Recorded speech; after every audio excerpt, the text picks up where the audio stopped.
میں آپ سے حضرت نوح علیہ السلام کی دعا شیئر کروں گی۔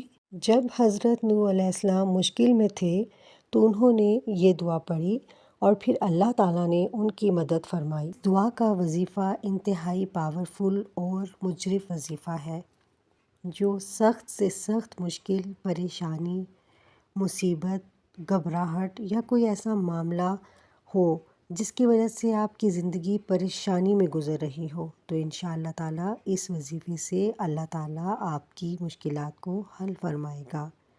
یہ وظیفہ ہر طرح کی مصیبت، آفت، پریشانی کو دور کرنے میں انتہائی مفید ہے۔ یہ سورہ القمر کی آیت نمبر 10 ہے۔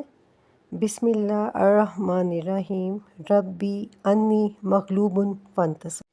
میرے رب، میں بے بس ہوں، تو میری مدد فرما۔ یہ بہت زبردست دعا ہے کہ اے میرے رب، میں بے بس ہوں اور تو ہی میری مدد کر سکتا ہے۔